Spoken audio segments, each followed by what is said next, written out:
Hello friends, today we discuss about the structure of anatropous ovule.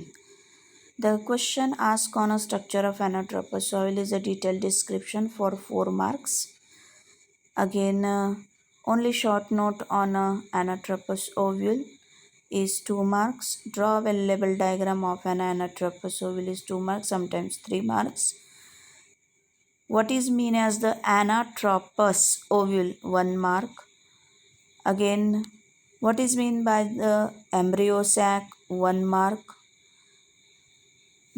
How many antipodals are present in a ovule as in a embryo sac? 1 mark. In this way, more of the questions may be followed on such a topic for 1 mark, 2 mark, 3 marks and 4 marks. Today we discuss as a 1.12 structure of anatropous ovule.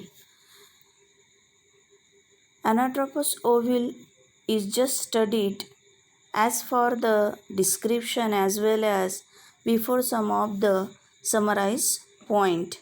With the help of, we have to know that where is the ovule present. So female reproductive whorl of a flower is gynoecium. In previous class or maybe the inner structure of flower, we have to know that the female reproductive whorl or part of flower is gynoecium. Gynoecium is also known as to be the pistil, having a single member from groups of gynoecium is carpel. यानी हम ऐसा बोल सकते हैं कि flower का जो female reproductive structure जो होता है वो गाइनोशियम होता है. गाइनोशियम को पिस्टिल भी कहा जाता है. पिस्टिल कब कहते हैं? जिस समय में स्टिग्मा और स्टाइल के साथ गाइनोशियम रेफर्ड किया जाता है just and related to ovary, तो उस समय उसे पिस्टिल भी कहा जाता है. इसी गाइनोशियम के रेफरेंस टू कभी कभी किसी फ्लावर में बहुत सारे गाइनोशियम होते हैं, तो कभी कभी किसी फ्लावर में एक सिंगल गाइनोशियम होता है, या फिर कभी कभी यही गाइनोशियम फ्री ना होते हुए एक दूसरे के साथ फ्यूज़ भी होते हैं. तो उसी बेसिस पर हम यहाँ कुछ पढ़ने वाले हैं. Gynoecium having a single member from groups of gynoecium is also known as to be the carpel. Gynoecium जब किसी एक फ्लावर में बहुत सारे ग्रुप्स में होते हैं, पर उस बहुत सारे ग्रुप्स में से किसी एक गाइनोशियम को अगर रिफर करना है या इंडिकेट करना है, तो उस समय कार्पेल नाम से उसे इंडिकेट किया जाता है. ईच कार्पेल और otherwise the gynoecium consist of ovary, style and stigma. हम ऐसा बोल सकते हैं कि जो कार्पेल है या गाइनोशियम है, ये अपने आप में 3 पार्ट से बना होता है. पहली ओवरी, दूसरा स्टाइल और तीसरा stigma. Carpel is also mesophyll. Carpel अपने आप में ही मीजोफिल भी कहलाता है. सो कैसे? इसमें इस एक अकेले कार्पेल में या फिर सिंगल गाइनोशियम में 3 पार्ट्स किस तरीके से होते हैं वो देखेंगे हम. So here we have to see as one of the smallest diagram. There may be it is an structure of an gynoecium. यहाँ हम गाइनोशियम का एक स्ट्रक्चर देख रहे हैं जिसे हमने नाम दिया है atypical gynoecium. So here gynoecium which can be have an 3 parts. Upper one tip of the structure is stigma. The middle one narrower tubular structure is the style, and basal swollen part which is maybe oval in shape is called the ovary. Inside the ovary there may be presence of the sometimes one or sometimes so many are the ovular structures is called the ovules. Then ovary always be based on the thick fibrous structure of a flower. Basic structure of flower is thalamus, and thalamus always be joined with the pedicel, that is the stalk. यानी हम ऐसा बोल सकते हैं कि यहाँ पर gynoecium जो होता है वो फूल के फ्लावर के या किसी फूल के सेंट्रल पार्ट में होता है, तो फ्लावर जो बनता है उसका बेसिक पार्ट थैलेमस यानी फूल के पंखुड़ी का नीचे का जो सपोर्ट देने वाला जो हरा सा एक थिकन पार्ट होता है वो थैलेमस कहलाता है। इसी थैलेमस से पेटल्स पंखुड़ियाँ निकलती है। हमने इस डायग्राम में पंखुड़ियाँ नहीं दिखाई है। और उसी थैलेमस से जुड़ा हुआ उस फ्लावर का डंठल यानी पेडिसल या स्टॉक होता है। So here in a diagram it is may be called a typical gynoecium. Typical क्यों, हम आगे डिस्कस करेंगे। Gynoecium which can be mainly made by the 3 parts ovary, style and stigma. Then later on we have to discuss as a typical gynoecium have well developed or well defined 3 parts, but some are not having 3 parts. कभी कभी कुछ gynoecium में अच्छे खासे हमें नज़र आते, जैसे हमने ऊपर की डायग्राम में देखे ऐसे 3 पार्ट नज़र आते। तो कभी कभी किसी किसी गाइनोशियम में अच्छी खासी आँखों में नज़र आने वाली या वेल डेवलप तीनों पार्ट्स डेफिनेटली नज़र नहीं आते, एक दूसरे के साथ फ्यूज़ होते हैं। अ फ्लावर विथ मेनी और फ्री कार्पेल इज़ एपोकार्पस। जो फ्लावर होता है वो फ्लावर एंड्रोशियम, गाइनोशियम, पेटल्स और सेपल्स के साथ होता है। पर इसी फ्लावर में गाइनोशियम, जिसमें से हमने कहा कि एक अकेला जो गाइनोशियम का स्ट्रक्चर जब होता है तो उसे कार्पेल कहते हैं। तो यही कार्पेल या यही गाइनोशियम एक दूसरे से फ्री होते, जुड़े हुए नहीं होते, तो उस समय उस कार्पेल को या गाइनोशियम को एपोकार्पस कहते हैं। A flower with many but fuse together carpels is syncarpous. किसी किसी फ्लावर में यही कार्पेल या गाइनोशियम एक दूसरे के साथ जुड़े होते हैं, आधे अधूरे स्ट्रक्चर में होते, पूरी तरीके से वेल डेवलप्ड ओवरी स्टाइल या स्टिग्मा अच्छे से नज़र नहीं आता, एक दूसरे में जुड़ के एक फ्यूज स्ट्रक्चर बन जाता, तो उस समय वो गाइनोशियम सिनकार्पस गाइनोशियम कहलाता है। हम इसको थोड़ा सा डायग्रामेटिक स्केच से यहाँ देखेंगे। Here in a diagram we have to see 3 diagrams. One who have an stigma. First diagram has a stigma. 1, 2, 3, 4, 5 stigma are there in a long tubular structure or narrow tube-like structure style, and on the basic structure is the swollen part of the ovary with a thalamus. जो पहला diagram, उस पहले diagram में हम जो देख रहे हैं वो हम लोग हमारे ही कॉमन ऐसे फ्लावर्स में देख चुके हैं, जिसको हम हिबिस्कस चाइना रोज़ बोलेंगे। इसमें हम लोग काफ़ी दफ़ा देख लेते। तो दैट में B is actually the apocarpous, यानी जिसमें हमें स्टाइल, स्टिग्मा और ओवरी अलग अलग तरीके से नज़र आ रही है। So second diagram just an various in a structure.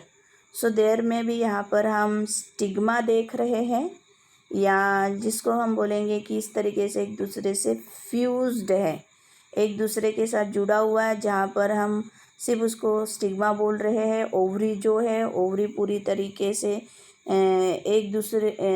Ovary पूरी तरीके से अंदर ही अंदर फ्यूज़ हो चुकी है। कई सारी ओवरी जो हमें सिर्फ एक पार्ट में नज़र आ रही है, और ऊपर के कई सारे स्टिग्मा एक दूसरे से जुड़ चुके हैं, जिसमें हम बोल सकते हैं कि कई सारे यहाँ पर गाइनोशियम या कार्पेल एक दूसरे के साथ फ्यूज़ होने के बाद एक ही स्ट्रक्चर बनाए। तो जो दूसरा डायग्राम है, जो स्टिग्मा और सिर्फ सिनकार्पस ओवरी करके नज़र आ रहा है, ये सिनकार्पस कार्पेल या गाइनोशियम का है। तीसरा जो डायग्राम है, जहाँ पर हम देख रहे हैं कि कई सारे ऐसे मैंगो शेप में जो पार्ट्स नज़र आ रहे हैं, ये एक गाइनोशियम या कार्पेल है जो एक दूसरे से फ्री है, एक दूसरे से अलग अलग है, लेकिन एक ही जगह में कई सारे हैं। सो इसे एपोकार्पस गाइनोशियम कहते हैं। और जो पहला डायग्राम है ये भी एपोकार्पस है, लेकिन इसे टिपिकल गाइनोशियम कहा जाएगा, जिसमें हम लोग स्टिग्मा, स्टाइल और ओवरी अच्छी खासे से देख सकते हैं और अच्छे से हम उसे डिफ़ाइन कर सकते हैं, बोल सकते हैं और उसको रेफ़र कर सकते हैं। पर जो दूसरा और तीसरा डायग्राम है इसमें ना उसका हमें सही तरह से स्टिग्मा नज़र आता है, ना स्टाइल नज़र आता है, ना अलग ढंग से कोई ओवरी नज़र आती है. So here is just some of the difference in between apocarpus, syncarpus and the typical. First diagram is the typical, second diagram is the syncarpus and third diagram is the apocarpus. So जैसे जिस तरीके से हमने diagram में देखा उसके अनुसार हम आगे पढ़ेंगे. A typical gynoecium have well defined 3 parts but some are not having 3 parts. कुछ गाइनोशियम में या कार्पेल में हम अच्छे तरीके से उन्हें रेफर करते हुए स्टिग्मा, स्टाइल एंड ओवरी ऐसे 3 पार्ट देख सकते हैं, पर कुछ गाइनोशियम में या कार्पेल में ये 3 पार्ट अच्छे से नहीं देख सकते. अ flower with many free carpel is apocarpous. हम देख चुके हैं कि कभी कभी किसी फ्लावर में एक दूसरे से अलग अलग कार्पेल होते हैं पर बहुत सारे होते हैं, तो उसे एपोकार्पस गाइनोशियम कहेंगे. A flower with many but fused together carpels is syncarpus. कभी कभी किसी फ्लावर में बहुत सारे कार्पेल या गाइनोशियम होते हैं लेकिन एक दूसरे के साथ इस तरीके से फ्यूज होते हैं, सिन यानी एक दूसरे से जुड़ जाते हैं, तो उसे syncarpus गाइनोशियम कहते हैं. Each ovule develops inside the ovary and attached to the placenta. हर एक जो ओवरी के अंदर ओवुलर स्ट्रक्चर होता है उसे ओव्यूल कहते हैं. हर एक ओव्यूल ओवरी के अंदर डेवलप होता है और प्लेसेंटा से अटैच हो जाता है. अब ये प्लेसेंटा क्या है? Placenta is a nutritive middle और central thick tissue provide nutrition to the ovules by a small structure called the funiculus or small stalk-like structure called the funiculus. Placenta एक तरह का एक न्यूट्रिटिव और बीच में एक मोटा सा टिश्यू की तरह पार्टीशन में प्रेजेंट होता है जो ओवल्स को नरिश करता है. और ओवल्स हमेशा एक छोटे से डंठल से उस प्लेसेंटा में अटैच होता है.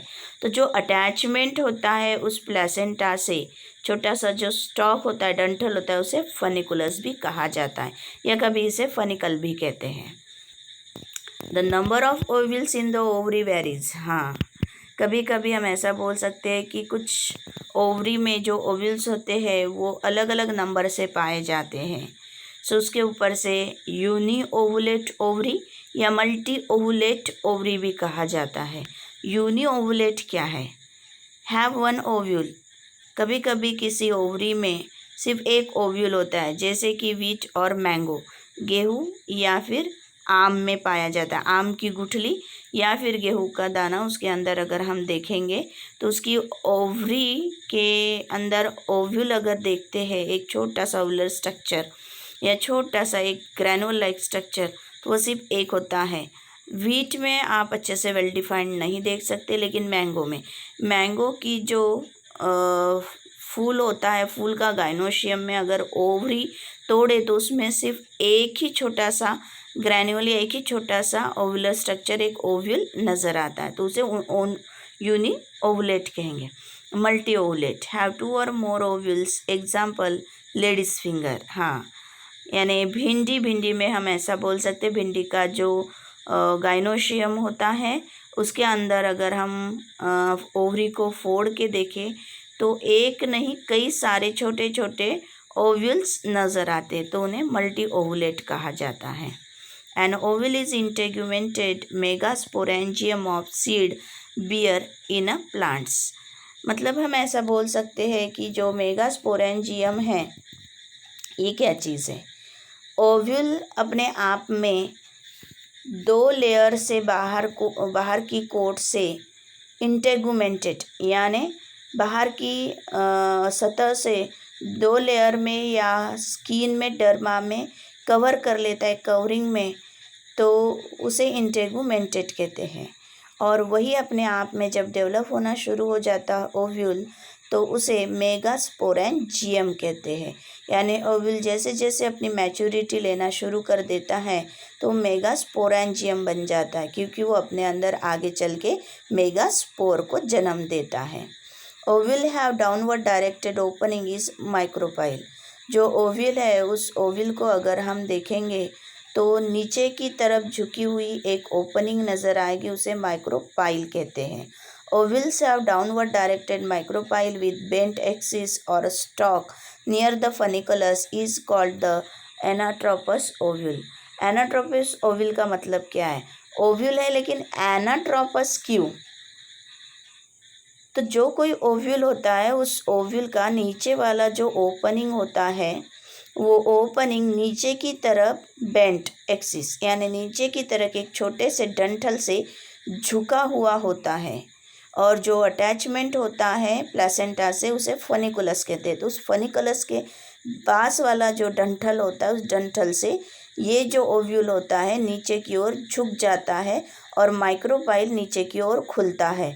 तो ऐसे ओव्यूल को एनाट्रोपस ओव्यूल कहते हैं, और ऐसे ओव्यूल हमेशा एंजियोस्पर्म में ही देखे जाते हैं। एंजियोस्पर्म यानी फ्लावरिंग प्लांट्स, जिन पौधों में से फूल खिलते हैं। सो ये जो हमने अभी अभी पढ़ा है इसको थोड़ा सा हम डायग्रामेटिक स्केच से स्टडी करेंगे। ये साइड में दी गई जो डायग्राम है ये एनाट्रोपस ओव्यूल की है। इसमें हम डायग्राम में थोड़ा सा देख लेंगे कि क्या क्या पार्ट है। हम जब डिस्कस करेंगे तो डिस्कस करते समय हम जो कुछ इसके जो खास रेफर्ड पार्ट्स है वो डिस्कस करेंगे या नाम है जो डिस्कस करेंगे। तो अगर हमें ये पता चल जाए कि कौन सा पार्ट कहाँ प्रेजेंट होता है तो समझने में आसानी हो जाएगी। इस डायग्राम में हम देख रहे हैं कि ये सिर्फ एक ओव्यूल का स्ट्रक्चर है। जो हमें जस्ट इमेजिन करना है कि एक ओवरी है, उस ओवरी के बीच वाला जो स्ट्रक्चर है प्लेसेंटा जिसे न्यूट्रिटिव टिश्यू का है, उसे एक छोटे से डंठल से ये ओव्यूल अटैच होता है जिसे फनिकल कहते हैं। फनिकल इस ओव्यूलर स्ट्रक्चर से यानी ओव्यूल की मेन बॉडी से चिपका होता है, अटैच होता है, तो वो हाइलम, वो पॉइंट हाइलम कहलाता है। यही ओव्यूल दो हिस्सों में बट जाता है, जिसका पहला पार्ट फनिकल या स्टॉक कहलाता है और दूसरा पार्ट मेन बॉडी कहलाती है। मेन बॉडी में inner integument, outer integument, egg, synergid, embryo sac, nucellus, secondary nucellus, nucleus, then antipodal, chalaza, micropyle, ये जो पूरा पार्ट है ये पार्ट ओव्यूल की ओव्यूलर बॉडी में आता है, और सिर्फ फनिकल, हाइलम और जो अटैचमेंट है प्लेसेंटा ये स्टॉक में आता है। तो ओव्यूल अपने आप में दो पार्ट में बढ़ गया है, एक स्टॉक और दूसरा बॉडी में। तो यहाँ पर प्लेसेंटा है यानी नरिश करने वाले टिश्यूज़ है जिससे जुड़ा हुआ एक छोटा सा डंठल है ओव्यूल का, funicle. Funicle ovular main body से जहाँ अटैच होता है वो हाइलम है, और उसके बाद शुरू होता है मेन बॉडी। मेन बॉडी में हम देख रहे हैं कि जो एक ओव्यूलर शेप में स्ट्रक्चर है जिसका नीचे की ओर झुका हुआ एक ओपनिंग नज़र आ रहा है वो है माइक्रोपाइल। तो जिस किसी ओव्यूल का नीचे की तरफ ओपन होता हुआ माइक्रोपाइल होता है उस ओव्यूल को एनाट्रोपस ओव्यूल कहते हैं। इस ओव्यूल में हम देख रहे हैं कि जो डायग्राम में नज़र आ रहा है बाहर वाला उसका जो कवरिंग या कोटिंग होता है वो आउटर इंटेगुमेंट, और अंदर वाला जो कोटिंग या कवरिंग होता है वो इनर इंटेगुमेंट। इंटेगुमेंट यानी उसकी स्किन कोटिंग या फिर डर्मिस या आउटर प्रोटेक्टिव लेयर्स। अंदर जो एक स्ट्रक्चर है उस स्ट्रक्चर को एम्ब्रियो सैक करके नाम दिया गया है। ये एम्ब्रियो सैक इस ओव्यूल के अंदर डेंस स्पोरोजिनस टिश्यू में भरा होता है। जो स्पोरोजिनस टिश्यू में अंदर ही अंदर डेंस पार्ट में भरा होता है उसे न्यूसेलस कहते हैं। इस न्यूसेलस के अंदर जो बहुत सारे स्पोरोजिनस टिश्यू होते हैं वो अचानक से डेवलपमेंट में चले जाते हैं, डिवाइडेशन में चले जाते हैं, और डिवाइडेशन और डेवलपमेंट में जाने के बाद इनमें से सिर्फ एक ही ऐसी हायर एबल सेल या कैपेबल सेल होती है जो अपने आप को हाईली डेवलप करके एम्ब्रियो सैक कहलाती है। अब एम्ब्रियो सैक का मतलब क्या है? सैक यानी एक ऐसी खाली थैली जिसमें नरिशमेंट भरा होता है और जिसमें आगे चल के एम्ब्रियो डेवलप होगा। इस वजह से इसका नाम पड़ा है एम्ब्रियो सैक या कहा जाता है एम्ब्रियो सैक। इस एम्ब्रियो सैक के अंदर ये सिर्फ पहले एम्ब्रियो सैक एक आर्किस्पोरियम होता है, एक ही स्पोरोजिनस टिश्यू का सिर्फ एक वेल डेवलप्ड सेल होता है। ये सेल पहले सिर्फ एक न्यूक्लियस के साथ होता है, लेकिन धीरे धीरे जैसे इस ओवल के अंदर मैच्योरिटी या डेवलपमेंट होती है वैसे वैसे अंदर ही अंदर कई सारे चेंजेस होते हैं और ये खुद ब खुद सेल डिवाइड होना शुरू हो जाती है। पर सबसे पहले इसका न्यूक्लियस डिवाइड होता है और न्यूक्लियस डिवाइड होने के बाद 1 से 2 न्यूक्लियस बनाता है, 2 से 4 न्यूक्लियस बनाता है, 4 से 8 न्यूक्लियस बनाता है और अंदर ही अंदर अपने आप में उन न्यूक्लियस के आजू बाजू थोड़ा थोड़ा साइटोप्लाज्म कैरी होना शुरू हो जाता है और ये एक छोटे छोटे आकार की सेल में बदल जाता है। तो ऊपर की सतह में जो ऊपर दिया गया है वो जो पार्ट है इस ओवल का चलाजा कहलाया जाता है। चलाजा की तरफ जो उसका एम्ब्रियो सैक का एंड डायरेक्टेड होता है उसे चलाजल एंड कहते हैं और नीचे की तरफ माइक्रोपाइल जो दिया गया है, माइक्रोपाइल की तरफ एम्ब्रियो सैक का जो एंड होता है उसे माइक्रोपाइलर एंड कहते हैं। सो जो चलाजल एंड की तरफ है वो 3 सेल्स एम्ब्रियो सैक के अंदर नज़र आ रही है जिसे एंटीपोडल सेल कहा जाता है। ये एक प्रेजेंस के लिए होती है, एक सपोर्टिव होती है। इसका फंक्शन ऐसे कुछ खास वेल नोन अभी तक नहीं है। बीच में जो होता है वो बीच में 2 न्यूक्लियस एक दूसरे के साथ अचानक से जुड़ जाते हैं और कुछ साइटोप्लाज्म के साथ एक छोटा सा स्ट्रक्चर बन जाता है जिसे सेकेंडरी न्यूक्लियस कहा जाता है।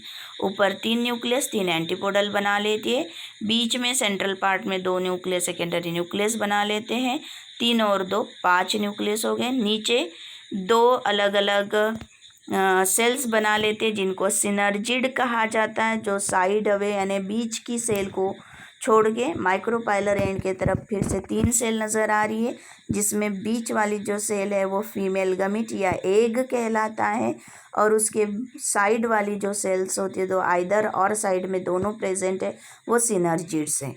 सिनर्जिड्स आगे चल के जो पोलन ट्यूब आएगा उसको रिसीव करने के लिए हेल्प करता है। इस तरीके से हमें इस डायग्राम से स्ट्रक्चर ऑफ एनाट्रोपस ओवल देख सकते हैं या एनाट्रोपस ओवल के अंदर किस तरीके से कौन कौन सी पार्ट्स होती है, किस तरह का स्ट्रक्चर उसमें पाया जाता है, ये हम इस डायग्रामेटिक स्केच से देख रहे हैं।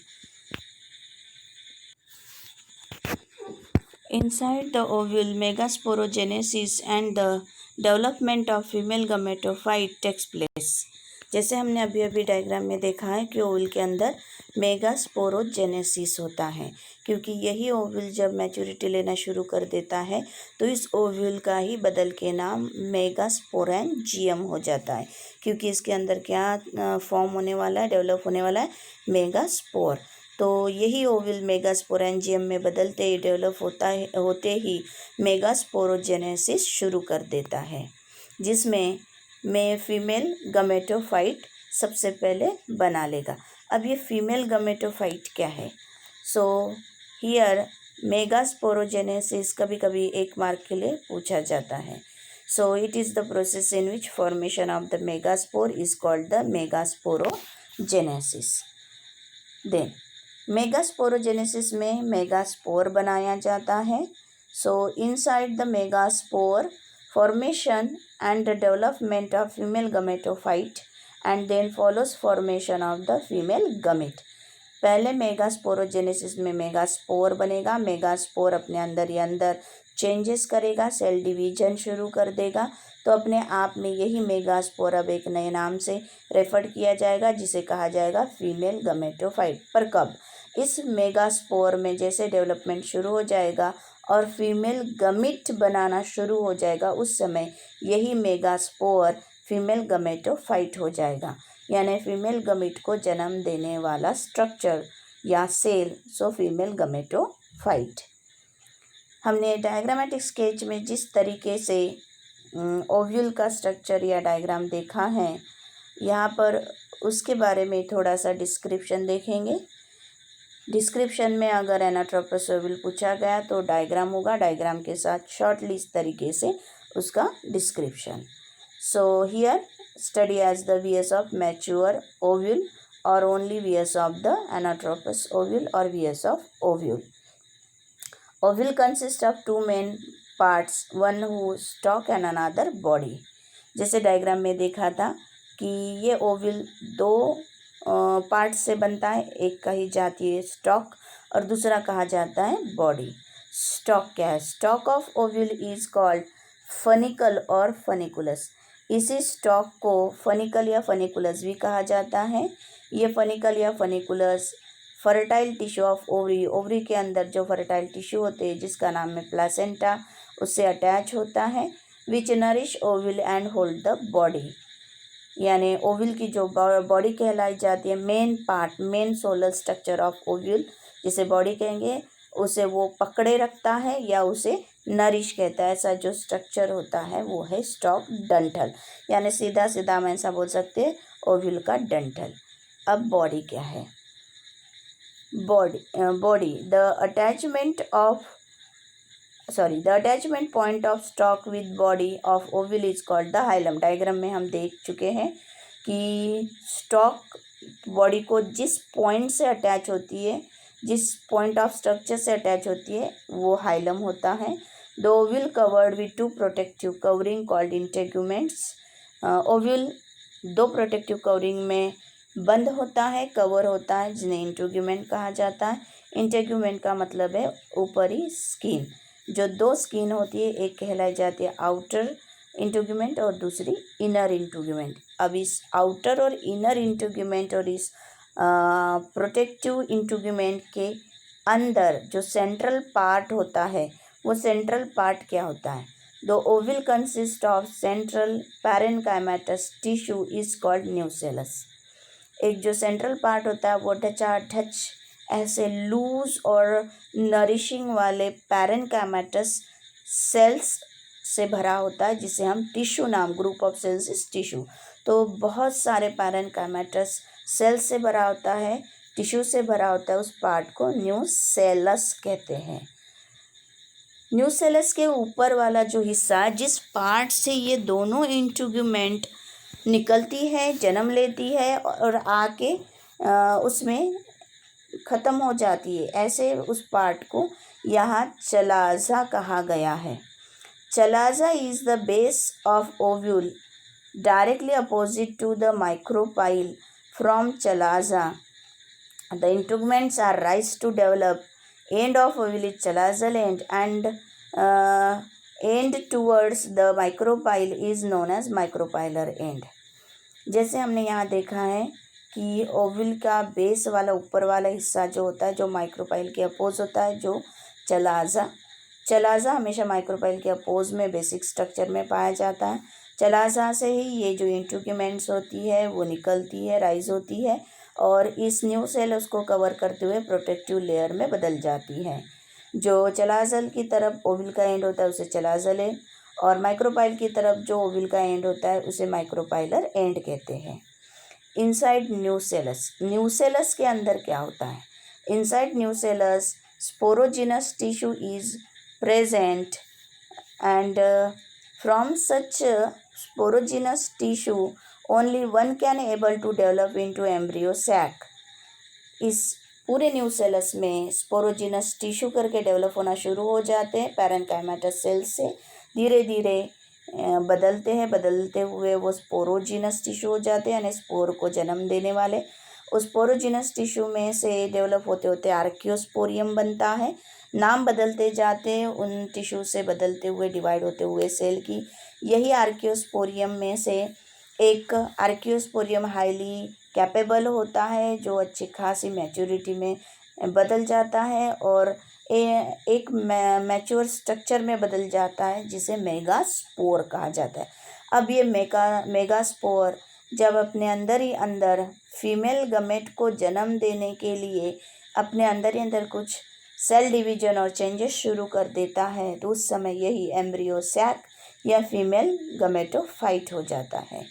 और जैसे ही ये फीमेल गमेटोफाइट रेफ़र किया जाता है, उस समय उसके अंदर फीमेल गमेट बनना शुरू हो चुका होता है। So here inside nucellus sporogenous tissue is present, but from sporogenous tissue only one can able to develop into embryo sac.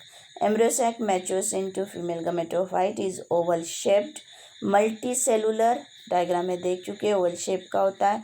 Multi cellular structure embedded in the nucellus, nucellus में फंसा हुआ होता है, एम्बेडेड घुसा हुआ होता है। और मल्टी सेलुलर स्ट्रक्चर तो किस तरीके से मल्टी सेलुलर होता है वो देखेंगे। एम्ब्रियो सैक इज मोनोस्पोरिक, सिर्फ एक ही स्पोर उसमें जन्म लेता है।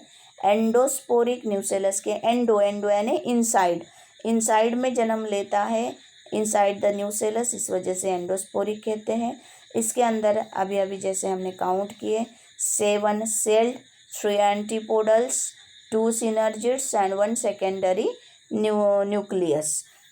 इस तरीके से 7 सेल्ड वाला मल्टी सेलुलर स्ट्रक्चर होता है एम्ब्रियो सैक एंड 8 न्यूक्लिएटेड। अब 8 न्यूक्लिया कैसे, 3 एंटीपोडल सेल के अंदर 3 न्यूक्लियस, 2 सिनर्जिड के अंदर 2 न्यूक्लियस, एक सेकेंडरी न्यूक्लियस के अंदर 2 nuclei and 1 again female gamete. 3 antipodal cell के अंदर 3 न्यूक्लियस, 2 सिनर्जिड के अंदर 5, एक सेकेंडरी न्यूक्लियस पर 2 न्यूक्लिया यानी 5 और 2 न्यूक्लियस 7, और फीमेल गमीट के अंदर 1 न्यूक्लियस 8। सो इस तरीके से 7 celled and 8 nucleated embryo sac angiosperm में पाया जाता है। एंजियोस्पर्म का एक स्पेसिफिक स्ट्रक्चर है जिसमें उसका जो ओव्यूल होता है वो मोनोस्पोरिक एंडोस्पोरिक होता है, या जो एम्ब्रियो सैक होता है वो मोनोस्पोरिक एंडोस्पोरिक 7 सेल्ड 8 न्यूक्लिएटेड स्ट्रक्चर होता है। कभी कभी 1 मार्क क्वेश्चन, MCQ या मैच द पेयर्स के लिए भी इसे पूछा जाता है। 7 सेल्ड कैसे, 3 एंटीपोडल, 2 सिनर्जिड, 3 और 2 5, एक सेकेंडरी न्यूक्लियस 6, एक फीमेल गमीट 7। और 8 न्यूक्लियस कैसे, 3 एंटीपोडल सेल के अंदर 3 न्यूक्लियस, 2 सिनर्जिड के अंदर 2 न्यूक्लियस, 3 और 2 5, एक सेकेंडरी न्यूक्लियस के अंदर 2 न्यूक्लियस 7, और एक फीमेल गमीट के अंदर 1 nucleus 8। So in this way 7 sailed 8 nucleated structure. So here we have to describe as a structure of the anatropous ovule. Thank you.